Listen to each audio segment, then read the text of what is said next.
Assalamualaikum warahmatullahi wabarakatuh. Alhamdulillah alladzi bi ni'matihi tatimmu shalihat.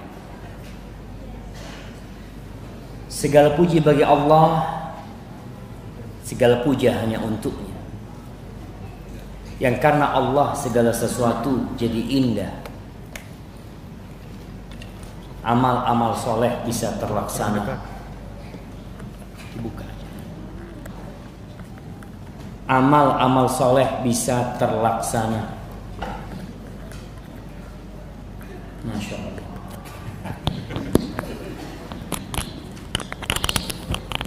Anak kira gangguan cuma dari sebelah kanan, makanya sebelah kiri ada yang ganggu juga. Punya dia sih.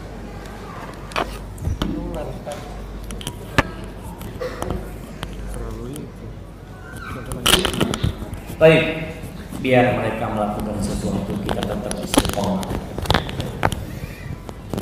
Kalau bukan karena Allah, kita nggak sanggup.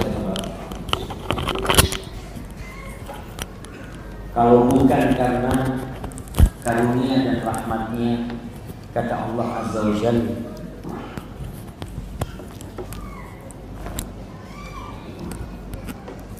walaula fadlullahi alaikum wa rahmatuhu ma zaka minkum min ahadin abada. Kalau bukan karena rahmat dan karunia Allah, tidak ada satupun manusia di antara kalian yang jadi orang baik. Supaya kita sadar kita baik ini bukan karena usaha kita,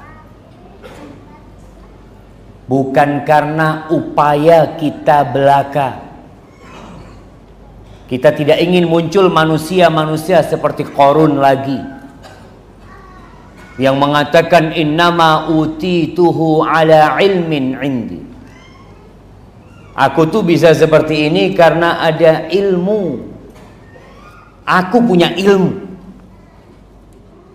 Sehingga Allah tenggelamkan Qarun bersama hartanya, dan Qarun hanya tinggal cerita. Allahumma salli wa sallim ala sayyidina Muhammadin wa ala alihi wa ashabihi ajma'in. Ya Allah, semoga salawat dan salam senantiasa Engkau curahkan untuk hamba kekasih-Mu, untuk baginda Nabi kita Muhammad alaihi salatu wassalam, untuk keluarga beliau, untuk istri-istri beliau, untuk putra-putri beliau, dan untuk seluruh sahabat Nabi. Semoga Allah meridai kita bersama mereka. Amma ba'd. Ahibati fillah, ada sesuatu yang menarik di tempat anak ngaji hari ini. Yang pertama, mejanya. Kuno kayaknya mejanya. Iya memang, Masya Allah. Masjidnya umur berapa tahun? Oh, 12 tahun. Tapi ini meja kayaknya sebelum anak lahir. Karena kuncinya ini nggak ada lagi di muka bumi ini, mungkin sudah jalan. Subhanallah. Kemudian anak merasa ditipu, datang ke tempat ini karena dikasih bunga palsu. Kita nih di Indonesia banyak bunga, jamaah. Ini asli apa palsu? Masya Allah. Banyak kepalsuan dalam kehidupan ini. Dalam rumah tangga kita pun ada banyak senyuman-senyuman yang ternyata di balik itu ada perselingkuhan. Di rumah kita banyak penampakan-penampakan seperti bunga ini. Dia seakan-akan terus tidak pernah layu. Padahal kita tahu yang namanya bunga asli itu ada layunya. Kalau nggak disiramin, kalau nggak dirawat, mati. Tapi bunga ini mau 10 tahun antum simpan di rumah antum, dia akan tetap seperti ini. Tapi dia tidak punya rasa. Dia tidak punya sesuatu yang bisa membuat antum berbahagia kecuali hanya pandangan mata. Ketika antum mendekati dia, ternyata dia palsu. Para jamaah, kalau tema kita hari ini apa judulnya? Sayang, kutunggu kau di pintu surga. Bener apa palsu? Jamaah, apa ternyata ceritanya seperti bunga ini? Yang belum menikah, ketahuilah bahwa pernikahan itu bukan hanya menjadi raja dan ratu sehari. Pernikahan itu bukan hanya seragam bersama dari keluarga. Antum lihat kadang-kala kalau orang menikah, bapaknya pakai seragam warna kuning emas, menantunya pakai warna kuning emas, pelayannya semua kayak gitu. Pernikahan itu bukan gedung yang mewah, bukan makanan yang enak yang disuguhkan, bukan undangan yang ramai yang didatangkan, bukan. Allah Azza wa Jalla mengatakan tentang pernikahan itu, wa akhadna minkum mitsaqan ghalidha. Dan wanita-wanita itu telah mengambil dari diri kalian para lelaki. Yang suka cerita nikah ini perempuan apa laki-laki? Jemaah, yang suka ngomong walaupun sudah nikah masih ngomong nikah, laki-laki. Walaupun sudah tua-tua ya, kadangkala dilihat jenggotnya putih kayak bapak kita ini, nggak pernah ngomong tentang poligami, nggak. Ngomong terus, masih wes tuwek jemaah. Nah, karena mereka berpikir itu sesuatu yang lezat. Masya Allah. Betul. Jadi orang itu kalau nikah tua bisa hitam lagi jenggotnya. Kalau nggak percaya buktikan. Ketika Utsman bin Affan bertemu dengan Abdullah bin Mas'ud, udah tua Abdullah bin Mas'ud, dikatakan, ala nuzawwijuka, apakah engkau nggak mau kita nikahkan engkau? Udah tua. Kata Abdullah bin Mas'ud, aku mendengar Rasul sallallahu alaihi wasallam bersabda tentang hadis, ya ma'syarasy syabab, wahai kaula muda yang mampu menikah hendaklah menikah. Fa innahu aghaddu lil basar. Nikah itu membuat kita lebih bisa menjaga pandangan mata. Wa ahsan lil farj. Menikah itu bisa membuat antum menunggu istri antum di pintu surga. Antum akan menjaga kemaluan antum. Bisikan di telinga kita, pandangan mata kita, lisan kita, hati kita bisa mengantarkan kepada keluarnya air mani dari jalan yang haram. Suruh menikah.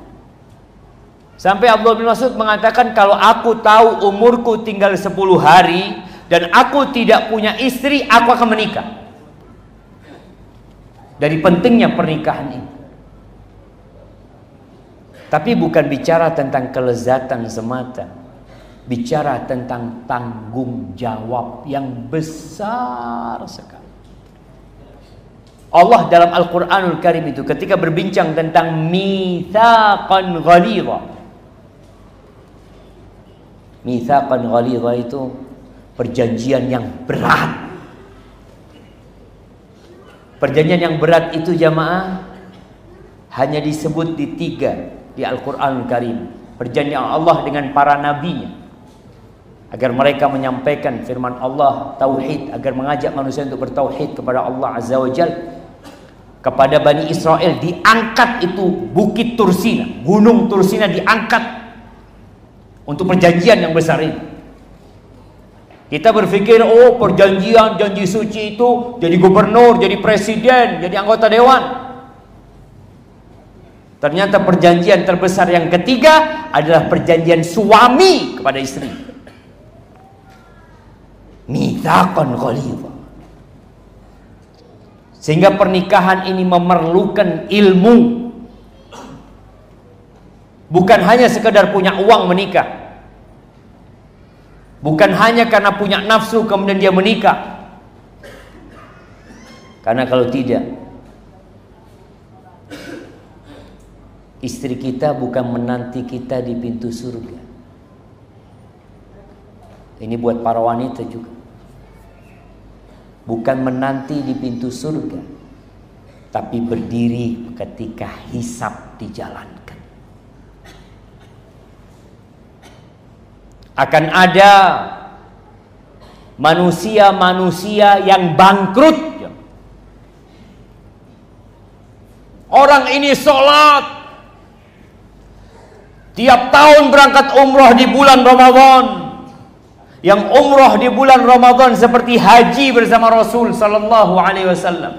Sedekahnya jangan ditanya, dia bangun masjid di sini di sana. Tapi bisa jadi dia merugi karena pernah menyakitin manusia. Gimana kalau yang disakiti istrinya sendiri? Allah Azza wa Jalla mengatakan, wailul lil mutaffifin. Wail itu nama lembah yang ada di neraka, atau kecelakaan, kesengsaraan buat orang yang curang. Allah contohkan kecurangan ini dalam perdagangan. Alladzina idza iktalu 'alan nas yastawfun wa idza kaluhum aw wazanuhum yukhsirun. Kalau dia beli sama orang selalu minta tambahan. Nih hati-hati antum kalau suka beli bonus mas ya, beli apa pinggir jalan biasanya mangga, jeruk lagi ditimbang, sudah pas 1 kilo lalu ngambil 1. Mas bonusnya sambil dibungkus, itu yang jualan. Aduh. Ada manusia seperti itu. Tapi kalau dia yang jualan, selalu dia kurangi. Ini terjadi dalam kehidupan rumah tangga. Ada suami-suami yang selalu menuntut kepada istrinya haknya sebagai suami. Apa kata suami? Ar-rijalu qawwamuna 'alan nisa. Suami itu pemimpin, taati dan patuh kalau ingin masuk surga. Allahu Akbar. Ya, suami bisa berkata seperti itu. Karena memang surganya seorang istri siapa? Suaminya.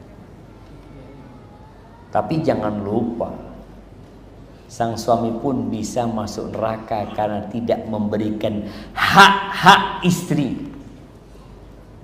Istrinya akan beri menuntut, ya Allah fulan ya Allah, komandan di rumah kami, nggak pernah ngajarin kami, tidak pernah menjelaskan kami mana yang halal dan mana yang haram.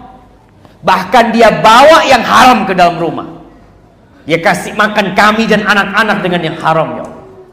Marah sedikit, kebun binatang keluar dari mulutnya. Ada yang seperti itu jemaah? Ibu-ibu ada yang seperti itu suaminya? Ada apa enggak? Ada. Mudah-mudahan suaminya hadir di sini. Nah, tahu-tahu dari mulutnya keluar macan, keluar anjing. Gue heran bisa keluar dari mulutnya itu, nyimpennya di mana itu binatang jam? Yang lebih parah, WC keluar dari mulutnya. Antum pernah melihat? Mulut ini biasanya makan yang enak, tahu-tahu keluar kotoran dari mulutnya. Astagfirullahaladzim.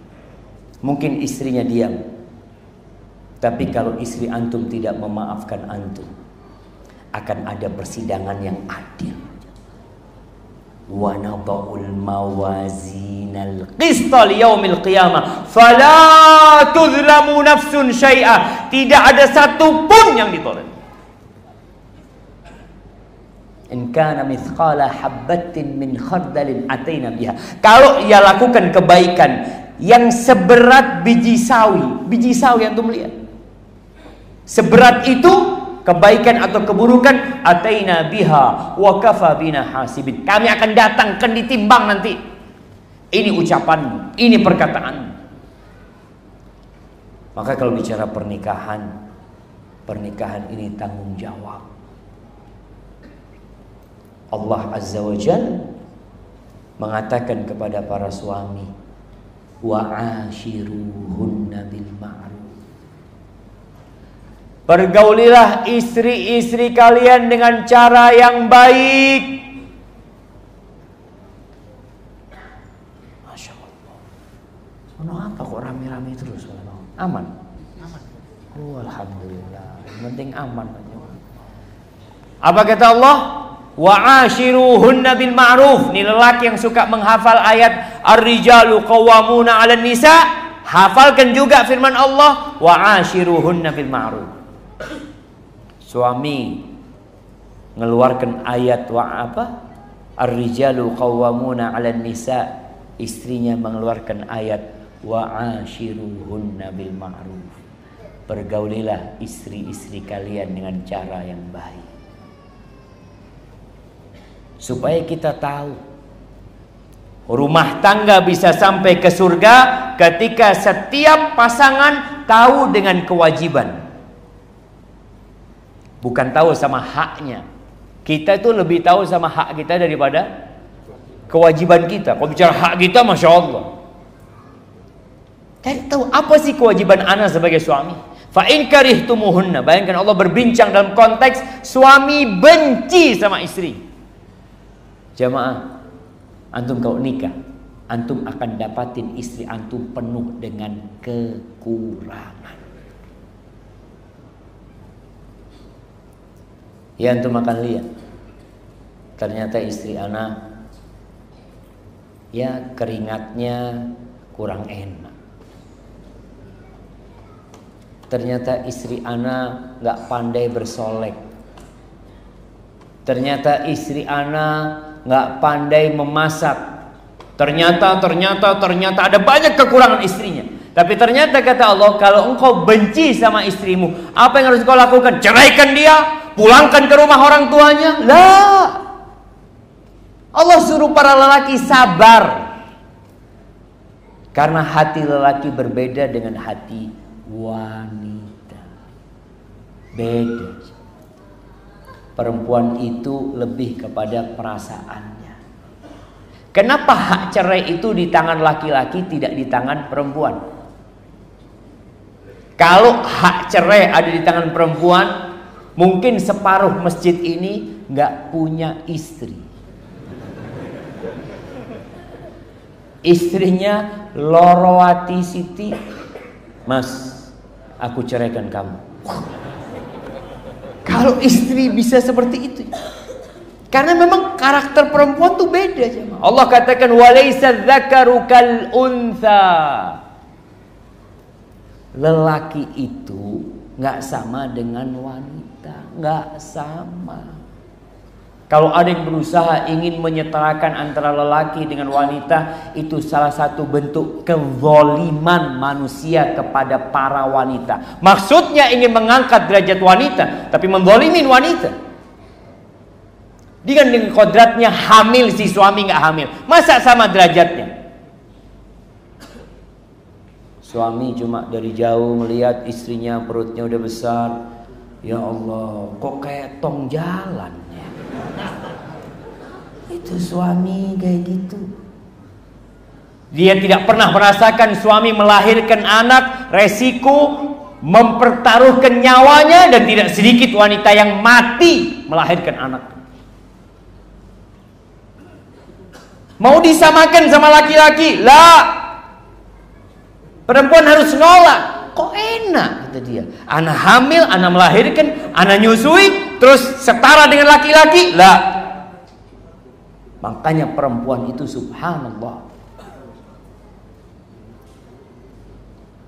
derajatnya 3 kali di atas bapak. Rasulullah sallallahu alaihi wasallam ketika ditanya, ya Rasulullah, man ahaqqun nas bi husni sahabati, siapakah orang yang paling berhak mendapatkan pengabdianku, kebaktianku? Siapa? Ummuk. Ibu. Qultu tsumma man? Setelah ibu siapa? Ibu. Iya, ibu. Kemudian siapa? Ibu lagi. Kemudian siapa? Bapak.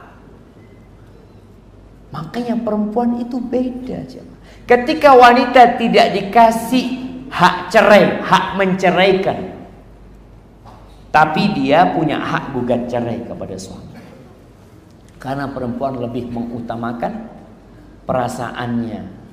Suaminya berbuat baik sepanjang tahun, lalu suaminya melakukan satu kesalahan, perempuan itu lupa dengan semua kebaikan suaminya. Betul nggak bapak-bapak? Ibu rungokno. Betul. Kita harus fair. Allah menjelaskan hal itu. Suami harus sabar menghadapi istrinya, tapi istri harus bersyukur kepada suaminya. Kalau ingin saling menunggu di pintu surga. Kalau enggak, siapa yang mau ditunggu? Kalau dua-duanya masuk neraka. Wa'ashiruhunna bil ma'ruf fa in karihtumuhun. Kalau kalian benci sama istri kalian, fa asa an takrahu syai'an wa yaj'alallahu fihi khairan katsira. Bisa jadi yang kalian benci Allah letakkan di sana, Allah bikin kebaikan yang banyak sekali. Lihatlah kepada kelebihannya. Dan untuk para wanita, nih, Ana akan bacakan sebuah hadis dari Abdullah bin Abi Aufa.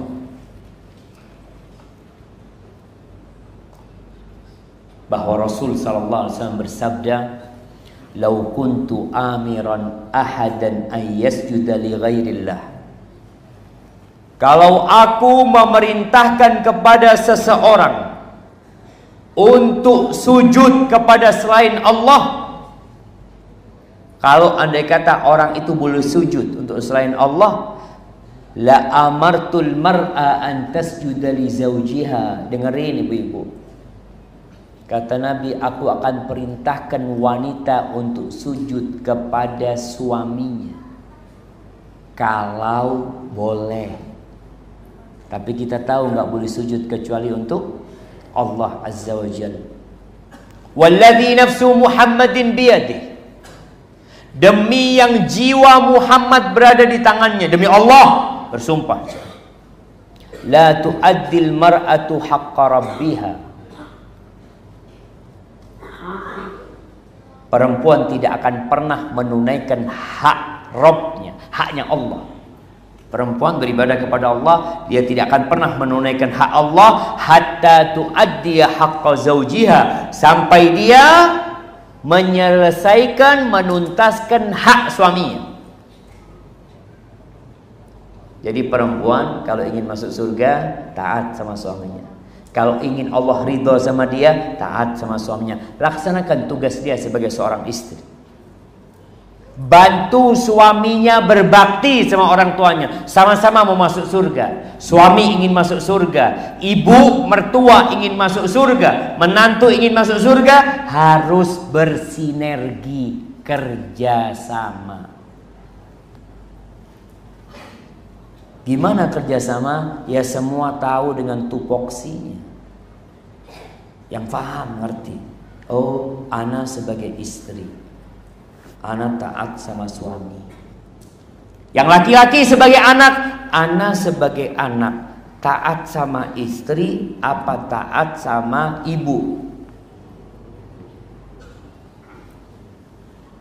Kadangkala sebagian perempuan mengatakan, Ustaz, suami ana itu lebay, terlalu sama ibunya. Beli ini ibunya, beli itu ibunya.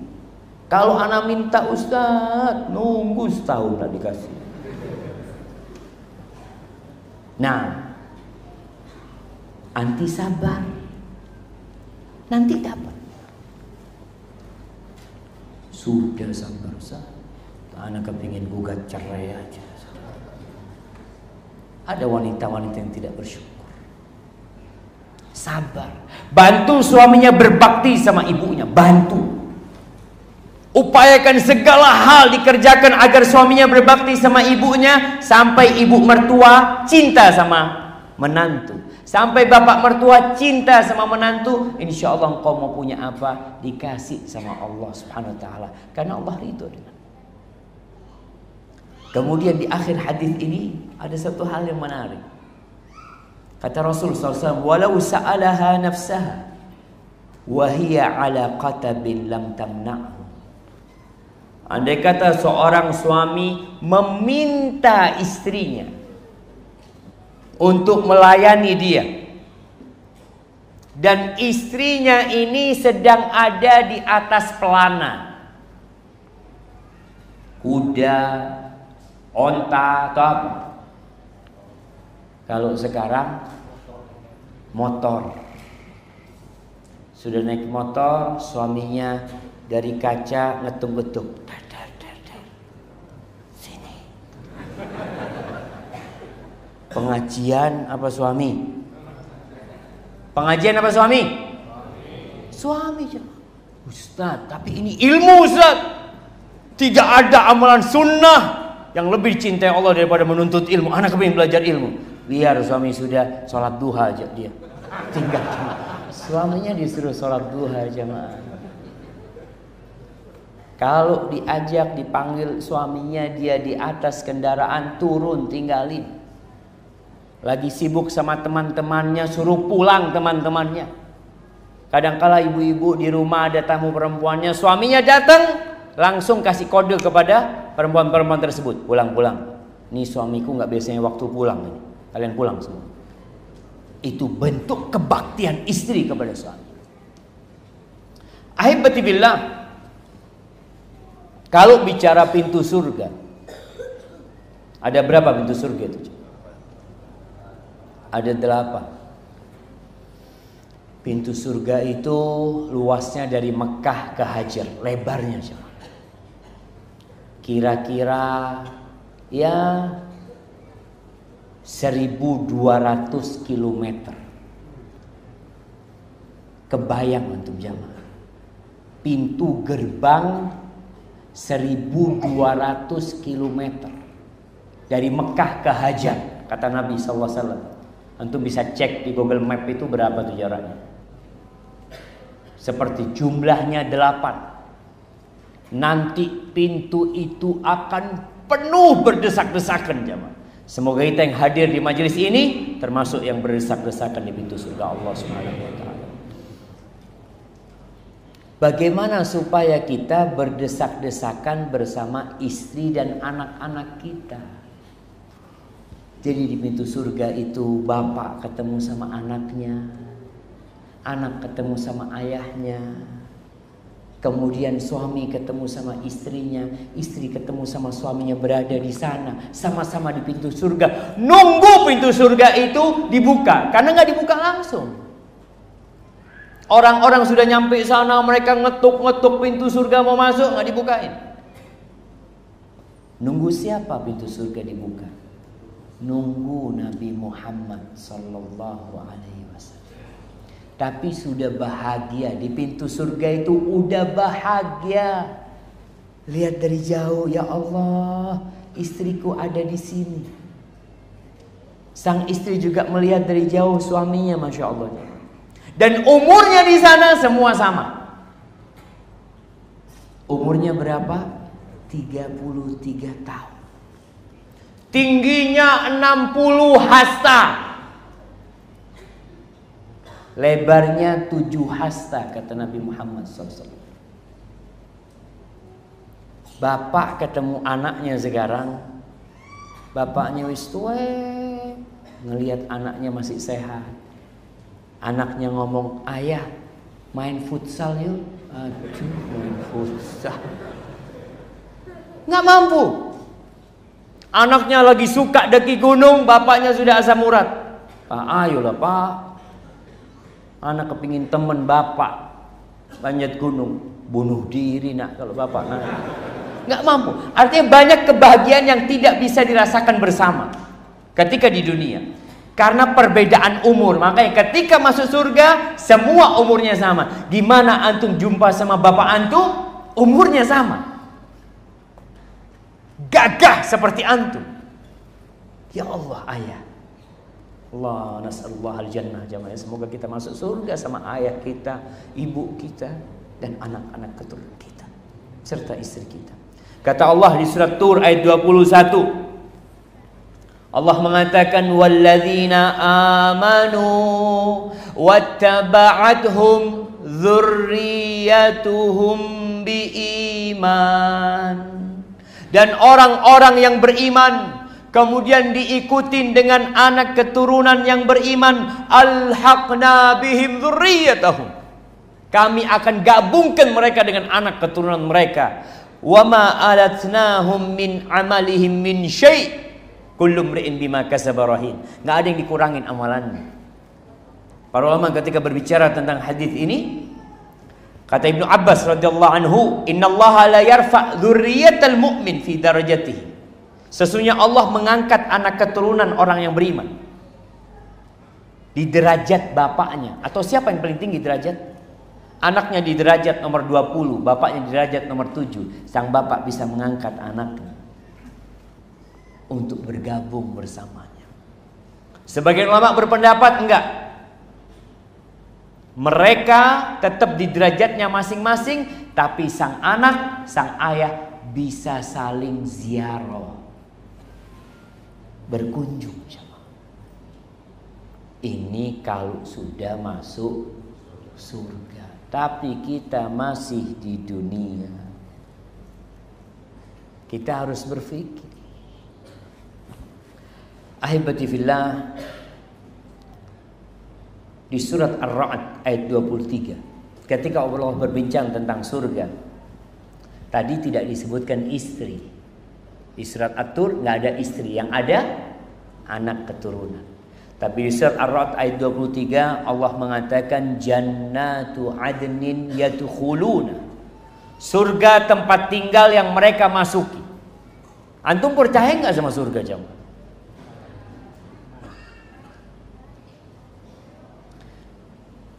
Kalau kita percaya sama surga, bangun surga kita.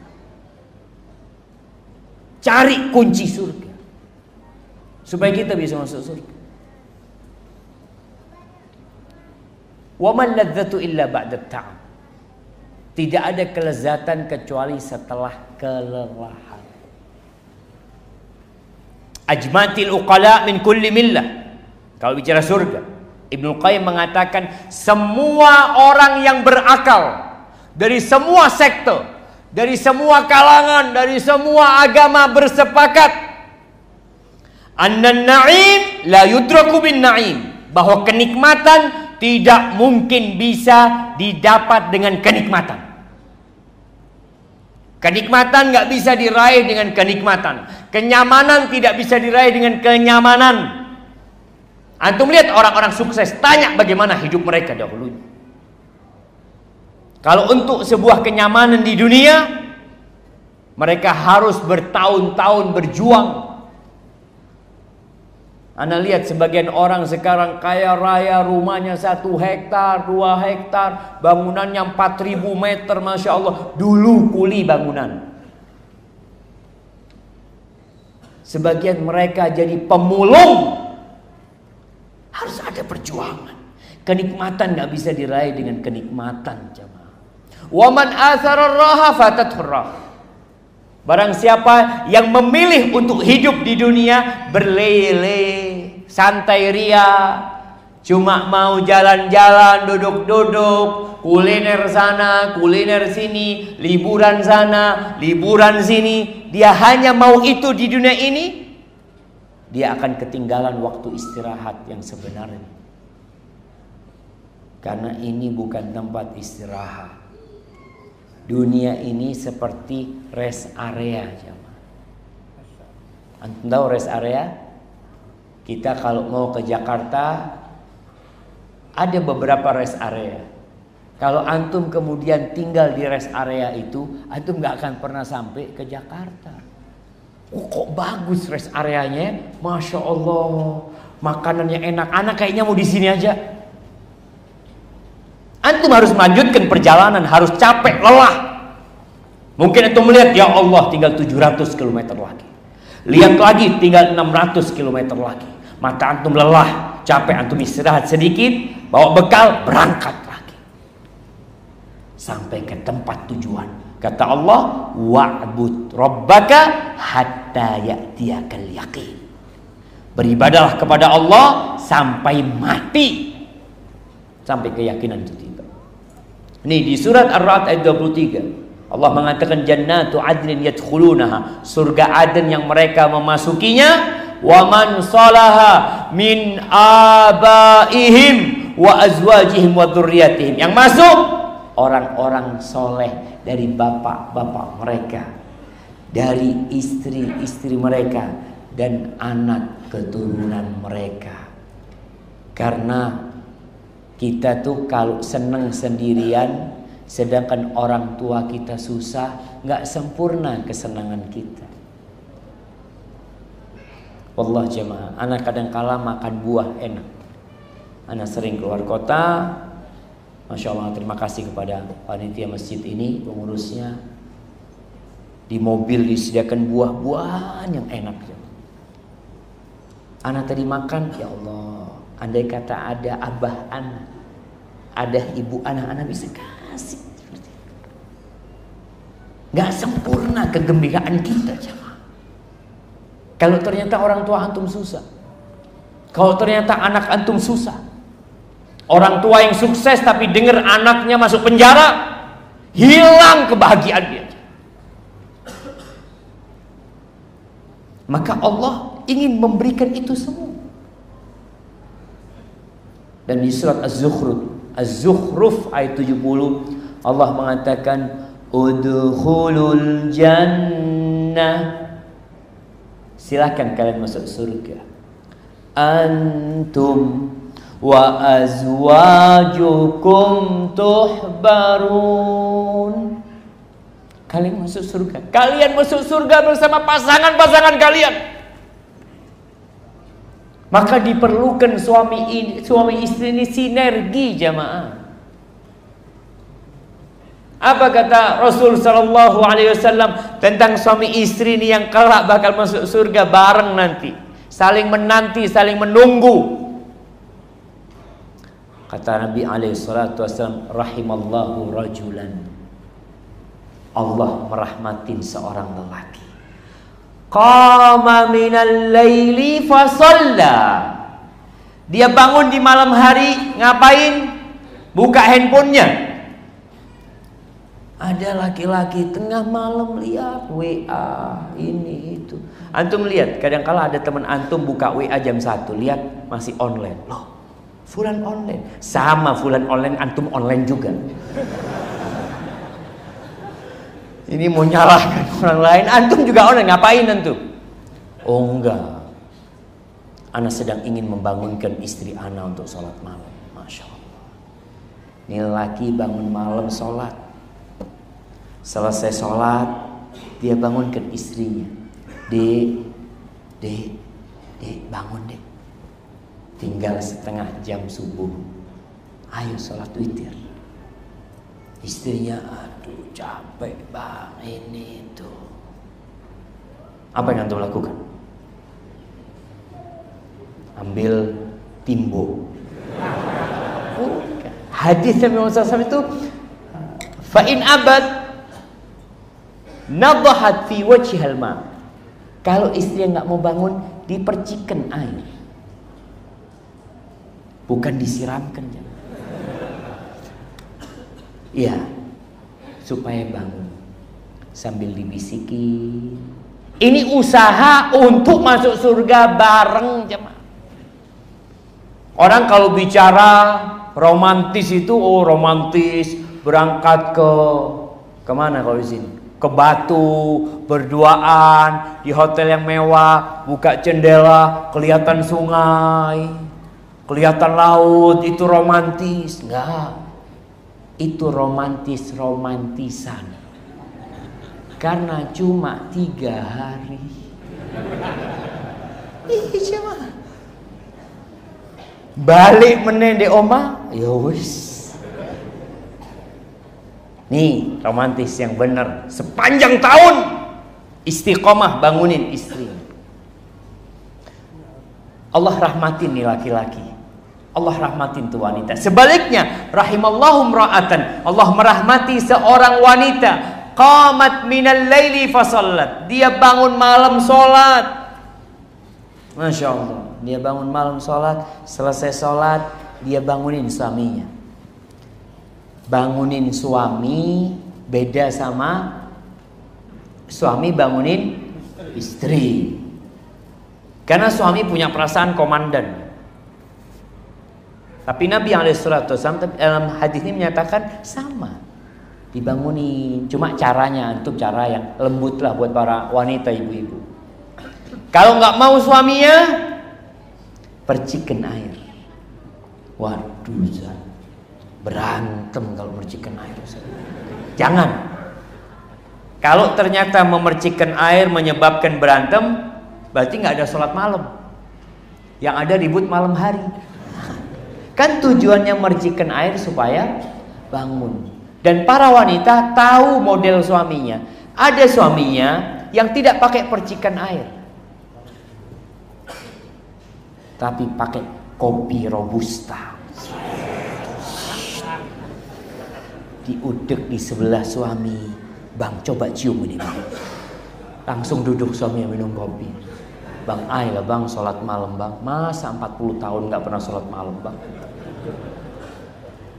Ada istri ngelihat suaminya, ya Allah Zat, anak punya suami ini jam 3 malam bisa bangun, jam 2 bangun tapi nonton bola. Subhanallah jamaah. Kenapa kalau untuk dunia kita bisa sehat? Boso Jawa ini tangar jamaah. Tahu tangar? Apa tangar bahasa Indonesia? Tangar. Bahasa Madura itu tangar. Tangar itu ndak melek gitu loh jamaah. Apa bahasanya? Seger, dia nggak ngantuk gitu.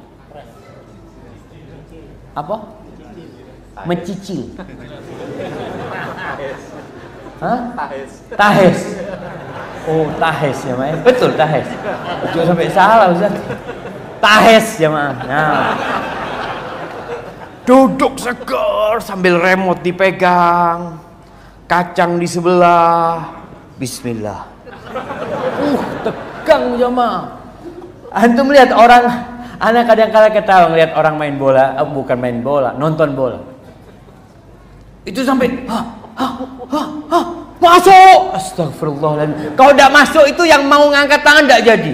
Oh, lemas. Coba. Sampai seperti itu. Makanya kalau antum lihat saudara antum main bola, antum video lihat nih, kayak gini nih orang nonton bola. Ana sering sampaikan, yang sehat itu penonton bola apa pemain bola? Antum lihat, keributan terjadi itu antara pemain atau antar supporter. Makanya sekali-kali ganti pemain, supporternya suruh turun supaya tenaga mereka itu tersalurkan jam. Soalnya mereka tenaganya itu cuma jerit ini itu, suruh main. Orang itu kalau tenaganya keluar jamaah lemes. Antum lihat pemain bola mau tawuran, dah mau tawuran dia, kakinya sudah capek semuanya. Maka di sini kenapa mereka kalau untuk dunia tahes?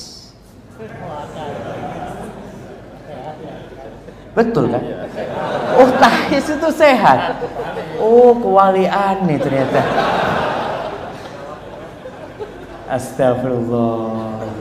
Ustaz ya. Tapi ala kulli hal jemaah, ana minum dulu aja jemaah.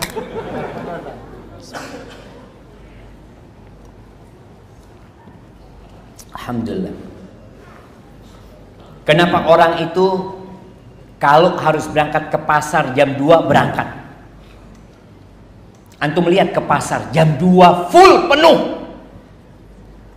Subuh jarang yang sholat. 2 rakaat. Dari tadi antum bangun jam 2, jam 3 ngurusin dagangan ini tuh teriak. 500. Teriak jamaah. Azan, sholat. Kenapa? Karena neraka itu dikelilingi dengan syahwat manusia. Semangat jamaah. Tapi surga itu diliputin dengan perkara-perkara yang dibenci oleh jiwa kita. Sekarang kalau menurut akal kita, apa sih bedanya orang bangun jam 3 nonton bola sama orang bangun jam 3 sholat? Apa bedanya? Sama-sama bangun. Masalahnya perbedaan nafsu. Nafsunya orang itu ke urusan dunia, gak suka sama urusan akhirat. Berat jamaah. Kalau bicara sedekah, sebagian orang itu liburan foya-foya aja. Undang temennya ini itu berangkat ke Raja Ampat. Habis berapa? Aduh ya gak banyak loh, 45 juta. Sedekah 2 juta. Alhamdulillah Ustaz, 2 juta Ustaz. Anak bisa 2.000, alhamdulillah sekarang 2 juta. Antum 45 juta habis di sana. Kenapa untuk yang kekal dan abadi antum cuma 2 juta? Nafsu kita nggak ada di sana jamaah. Berat untuk itu. Tapi untuk urusan dunia nggak berat. Orang itu masuk neraka bayar. Yang lagi rame artis-artis pelacur itu bayar berapa jamaah? Berapa? 80 juta, masya Allah. Tahu dari mana? Ada. Astagfirullahaladzim. Bahaya ini jamaah. Enggak loh, saat kita baca berita ya. Baca berita. 80 juta. 80 juta. Kalau menikah dapat berapa? Dapat berapa 80 juta menikah jamaah? 20 jutaan. 20 jutaan dapat 4 jamaah. Halal. Enggak, cari yang haram. Bayar sekali 80 juta. Mau jamaah. Kenapa? Karena nafsu memang mengantarkan ke neraka.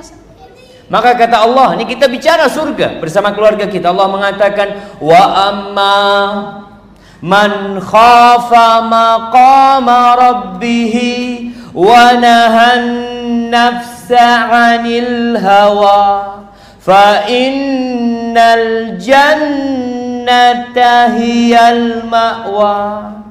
Adapun orang yang takut dengan makom Robnya, dia akan diberdirikan di sidang di hadapan Allah tanpa ada penerjemah. Dia takut, maka dia tahan nafsunya untuk mengikuti kemauan-kemauannya. Surga tempat dia. Fa amma man tagha wa athara al-hayata ad-dunya fa innal jahima hiyal ma'wa. Adapun orang yang melampaui batasnya, antum tahu kapan orang melampaui batas? Allah mengatakan innal insana la yatgha ar-ra'ahu istaghna. Orang itu akan melampaui batasnya ketika merasa memiliki, merasa punya. Aku punya ini, punya itu. Tapi orang yang merasa tidak punya, dia merasa itu titipan, ini bukan punya anak, dia akan tawadhu, akan menjaga diri. Bukan loh, mobil ini titipan. Lihat, aduh rumah antum besar banget. Enggak usah. Ini titipan. Antum pernah melihat tukang parkir yang sombong? Parkir Mercy, parkir Lamborghini, parkir apa aja, dia selalu foto. Ya, sini, siap. Mungkin dia foto di sebelahnya. Kalau ada yang punya, ya enggak, malu dia. Karena tahu bukan milik dia. Nggak sombong dia. Tapi orang kalau sudah merasa memiliki, lupa sama pemilik yang hakiki, maka dia melampaui batasnya. Tuh tangan punya Allah Azza wa Jalla, Allah yang ciptakan. Tuh kaki. Maka tadi kita sebutkan kenapa orang kalau untuk urusan akhirat bersama keluarga, bangun malam, sholat duha, ngaji bersama, datang kajian ke masjid. Banyak keluarga hari Ahad itu datang kemana? Car Free Day, Taman apa? Taman Bungkul. Apa Taman Bungkul? Hah? Letaknya Car Free Day. Oh, letaknya Car Free Day. Liburan kemana? Ke pantai. Semangat jemaah. Datang kajian malas, berat. Padahal kajian itu taman-taman surga. Maka para istri yang suaminya nggak mau datang ke pengajian ngomong, "Mas, sekali-kali aku dibawa ke taman surga lah, Mas." Ngomong sama suami. Begitu pula seorang suami ngomong sama istrinya, "Dek, aku kalau ke taman surga ini iri, Dek." Kenapa, Mas? Soalnya ngelihat teman-teman gandeng bojone, ana ndak ono sing digandeng. Apa perlu cari yang lainnya? Bahaya ini jemaah. Artinya aja, betul ini taman surga, tapi berat hatimu duduk di sini. Berat. Tapi kita sudah sepakat, kenikmatan tidak bisa diraih dengan kenikmatan. Ahibati fillah, yang terakhir nih, cerita sudah masuk surga. Supaya antum tahu orang di surga itu ngobrol di antara mereka. Allah ceritakan di surat As-Saffat ayat 50 sampai 61. Anak akan baca beberapa ayat. Allah mengatakan, فَأَقْبَلَ بَعْضُهُمْ عَلَى بَعْضٍ يَتَسَاءَلُونَ. Mereka saling bertanya. Sebagian ngobrol berhadap-hadapan. Qala qailum minhum inni kana li qarin. Lagi ngobrol, aku dulu tuh punya teman di dunia. Punya sohib. Punya sahabat di dunia. Yaqulu a innaka laminal musaddiqin. Dia pernah tanya kepadaku, kamu percaya sama surga? Kamu percaya sama Allah? Kamu percaya ada kiamat? Dia tanya sama aku. A idza mitna wa kunna turaban wa 'idhaman a inna lamadinun? Apakah nanti kalau kita mati kemudian kita menjadi debu, menjadi tulang belulang, kemudian kita akan dibangkitkan dan dikasih balasan? Apakah itu akan terjadi? Dia tanya sama aku dulu, kamu percaya akan dibangkitkan kembali? Ketika lagi ngobrol kayak gini, lalu ada yang mengatakan kepada mereka, hal antum muttali'un. Kalian mau ngelihat teman kalian ada di mana? Kepingin tahu? Fattala'a fara'ahu fi sawa'il jahim. Dia lihat jamaah. Ternyata temannya berada di keraknya api neraka. Sohib dia. Mungkin teman makan dia. Mungkin teman sekantor dia. Fara'ahu fi sawa'il jahim, di tengah-tengah neraka. Qalat Allah Qalat Allah in kitta laturdin. Demi Allah, hampir-hampir saja engkau menyesatkan aku. Walaula ni'matu rabbi lakuntu minal muhdharin. Kalau bukan karena nikmat Allah kepadaku, aku pasti seperti engkau, akan menjadi penghuni neraka. Afama nahnu bimayyitin. Apakah kita akan mati? Ya. Illa mautatanal ula. Wa ma nahnu bimu'adzabin. Kita ini sudah selesai mati di dunia. Jadi nggak ada lagi kematian nanti di akhirat buat kita, coba. Kekal abadi di surga atau kekal abadi di neraka. Inna hadza lahuwal fawzul azim, limithli hadza falyamalil amilun. Kata Allah, inilah kesuksesan yang sebenarnya. Ketika antum masuk surga dijauhkan dari api neraka, bukan ketika antum dapat ijazah S2, wisuda, oh sukses. S2 sukses, S3 sukses. Antum merasa itu sebuah keberhasilan. Nah, keberhasilan yang semu. Buktinya apa? Yang profesor aja mati. Apakah ketika mati ijazahnya dibawa ke kuburan? Keluarganya ngomong, bapak mati, mana ijazahnya, masukin, ijazahnya masukin. Enggak, jangan.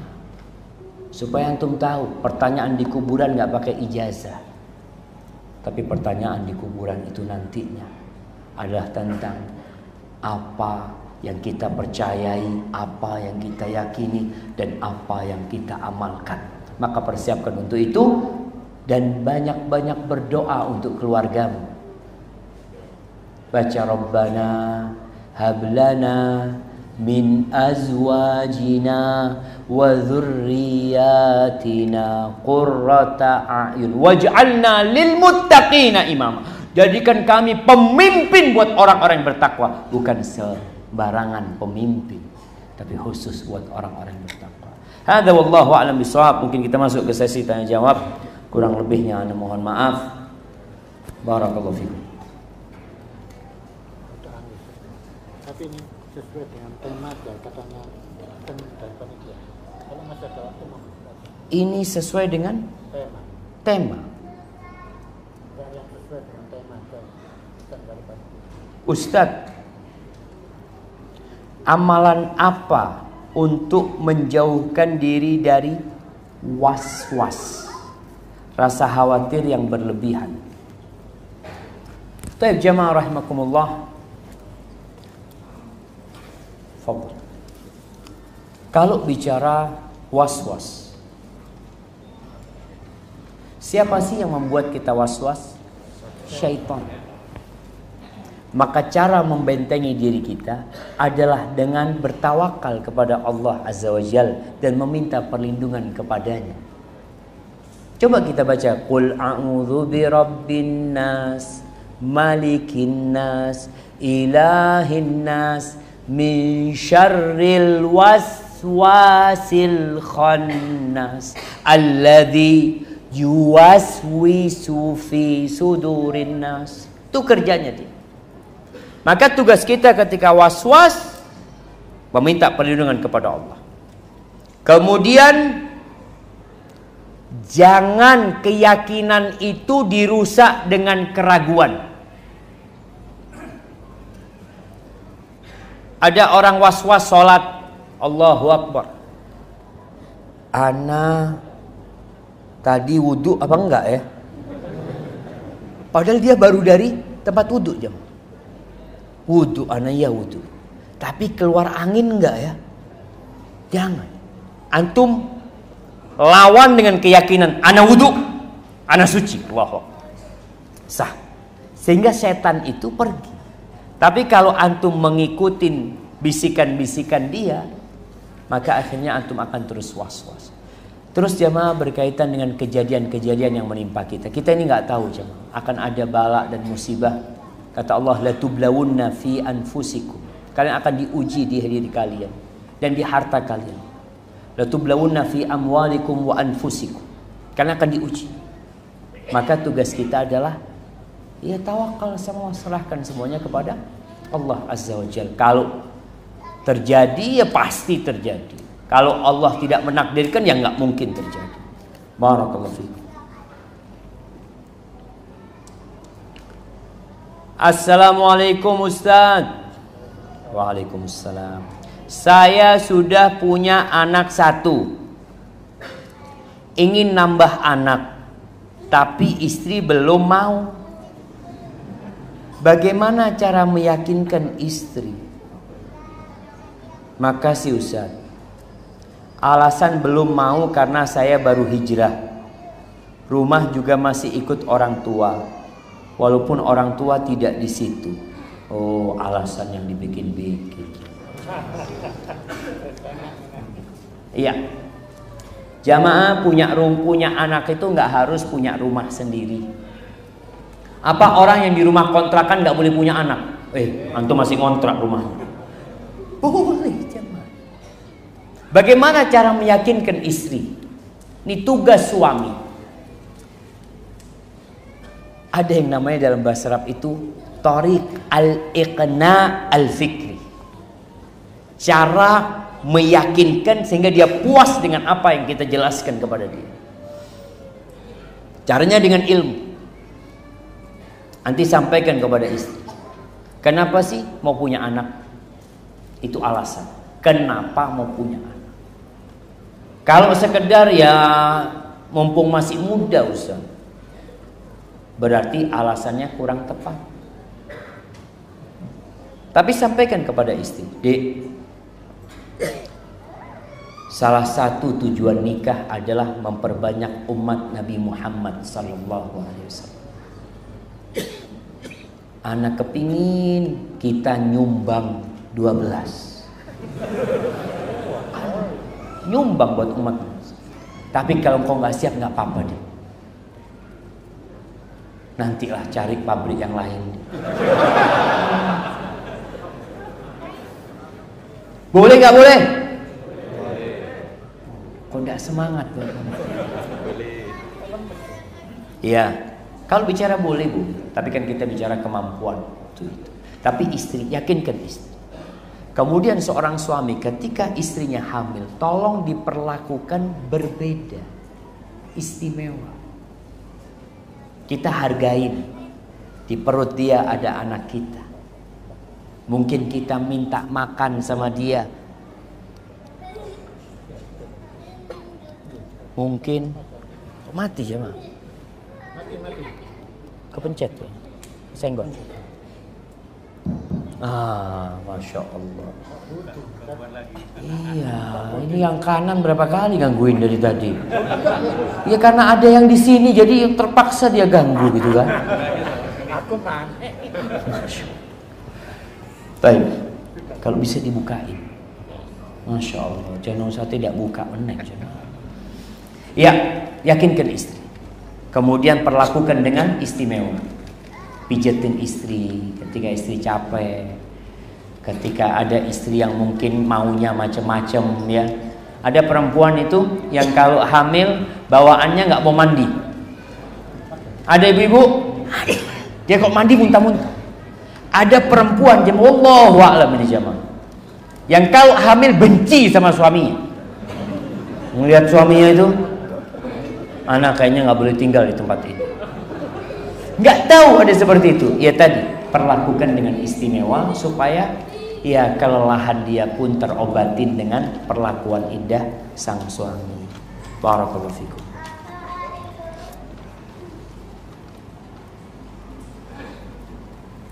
Ustadz, ana pernah mendengar perkataan kakak senior di kampus.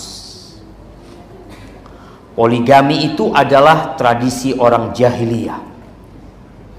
Contoh seperti Abu Jahal. Apakah benar perkataan ini Ustaz? Subhanallah jemaah. Umroh itu Abu Abu Jahal umroh nggak jemaah? Umroh nggak? Umroh. Orang Mekah ada di sana, Ka'bahnya ada di sana.